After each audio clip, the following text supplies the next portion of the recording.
Hey everybody, this is Zoltan. I'm back here again with part 2. I'm going to show you how to build a really amazing team in Madden 16 connected franchise.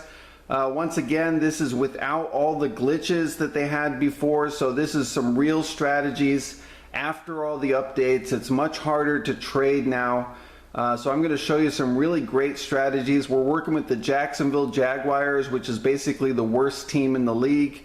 If we can fix this team, we can do it with any team, so you'll be able to use these strategies for any team. If you missed part 1, go back and check out part 1 so we can see how we got here. We've already evaluated the team a little bit and we released a few players, but here let me show you one more thing that we need to do before we go out and find the players that we want. We already released some of the crap players at the bottom. The next thing you need to do is evaluate players based on their salary. Now the way you do this is you click on salaries and you just scroll over here, and basically you want to go to the category of savings. You sort and sort again. And that shows you your most expensive players that you can save some money by getting rid of. We don't want to get rid of this guy Thomas, even though he's getting paid an arm and a leg. Just because, look at this, the cap penalty is $6 million. So I don't want to do that right now. Unfortunately, the Jacksonville Jaguars notoriously overpay their players, so that's why we're stuck with this guy. But look at this guy. Here's Devon House. He's a 75 overall cornerback. He's probably a third or fourth string. I'm not going to pay someone $5 million to be a fourth string cornerback, and there's no penalty. So this is an easy choice here. If I want to clear up some more cap space, you just click on this, actions. You can view his player card if you want, or you just release him. You can try to trade him, but nobody's going to want this guy. So I'm going to confirm this and get rid of this guy right away. Now watch what happens. My cap space right now is 34.8. It will jump up to 40 million. Now I've got a lot more cap space by getting rid of a guy like that. All right, let's look at another one. Zane Beadles also has no penalty, but right now I don't have any other left guard on my roster, so I don't want to get rid of him yet. But he's getting overpaid in my opinion as well. Let's look at another one. We got Chad Henne. I do need a backup quarterback, so it's really not smart to let go of this guy, but he's being paid $4 million. And I know for a fact that if I drop him now with no penalty, I can go right back out on the free agent market, pick him up again for $1 million, and get the same guy back on my team for $3 million less. Alright, so we can release him now. You know, this is what you got to do. You want to clear up as much cap space as you can without getting too much of a cap penalty. So this is necessary. I think a lot of you already kind of know this, but just for somebody who's just getting started, you know, this is what you got to check out. Use your sort on the savings tab, and that way you can really clearly identify who you need to get rid of. Look at this guy, Chris Clemens. He's a 67 overall left defensive end. He's getting paid $3.87 million to be a third string. I don't think so. We're not going to keep this guy. He's got no penalty. This is a no-brainer. We got to get rid of this guy. He's just not worth it. All right, so we already freed up another $3.87 million, so my cap space just keeps going up. Let's look for another one here. How about... some of these guys are okay. Toby Gerhart, he's a third string halfback.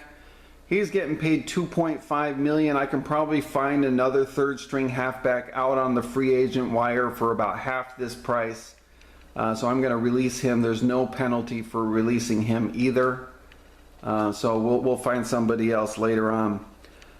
So we got, let's see. Now, what if I wanted to really, if I was really tight, if you're building a team that doesn't have any cap space at all.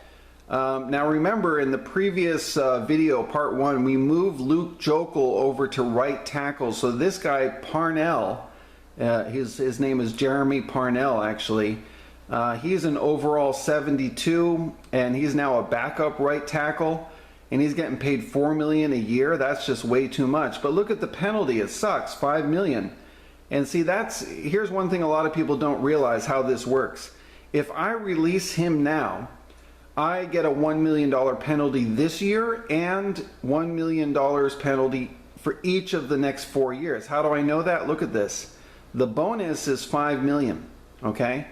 Now look at this. I got 5 years remaining. So that means it's a $1 million bonus spread out over the next 5 years.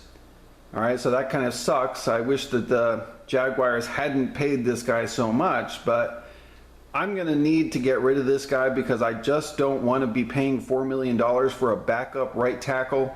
I can find somebody in the draft, and you'll see in the future videos, you can get some really awesome players in the draft that are 4th rounders, 5th rounders, that are superstars in the making, that only cost like $380,000 or $500,000 a year. So yes, I will get a penalty here, but in the long run, it will help me. So let's just see, you know, if you really wanted to clear up some space, you're going to release this guy. They're going to warn you, hey, wait a minute, you sure you want to do this? You're going to incur a penalty of $5 million over the next 5 years. Of course, they don't say exactly how that stretches out, but here we go. I just did it. And look, my cap space went up. I'm jumped up to 53.3 million. And right now, if you look at the top of the screen, you don't see any cap penalty on 2015 or 2016 until you go out and then come back in. Then you reload salaries, and now you're going to see the penalty. So that's how this works. Some people don't know how the dead cap money works, but it's just like the NFL. Basically, his signing bonus is now a penalty. So now I have a $1 million penalty for 2015, and it says $4 million penalty for 2016, but I'm pretty sure that's not accurate. I'm pretty sure it stretches out over the next 4 years after that. So that $4 million is $1 million per year over the next 4 years, which again is unfortunate, but you know, I'm going to be drafting and I'm going to show you how to really find some great diamonds in the rough in the draft in the upcoming videos of players that are going to be under $1 million, that are going to be way better than the guy that we just got rid of. So, you know, that's what you need to do. You need to go create some cap space for yourself and free up some of your roster space so that we can go out and get some better players. Now let's take a look here at what we need to do. We need to save this game because I don't want to make any mistakes here and have to redo all this. So we're just going to save, create a save point. We're going to go down here, and I've got a lot of franchises I've been working on. I'm going to save it under Jags. Shamrocks, that's a good team there in Ireland. Alright, so here we have our crappy team. As you can see, there's a lot of holes. We've already evaluated what we need. We're going to need obviously a couple of a slot receiver. We need a quick guy that's able to really cut across the middle. We're going to need some cornerbacks. We'll probably need a better defensive tackle here and a better left end. We're going to need a better free safety. And definitely we need to do something about the offensive line because the left tackle and left guard situation is pretty bad. So let's take a look at what we can do right away. And don't forget, we have no fullback on this team. So we're in a big problem here. This guy is not actually a fullback. He's a halfback. So we're going to need to get a better run blocking fullback as well. So what do? We go over here. And here's what a lot of people do right away. They make a mistake. They look over here at the trade block, and you got to be really careful about this because you can make a mistake here, and I think somebody who's new to this game is going to make this same mistake that I've made before. You look at Trey Boston. We need a better free safety, right? So I think right away, okay, I want to make an offer on this guy. He's 23 years old. He's got an 81 overall. I can probably develop him. The Panthers want to make a trade here.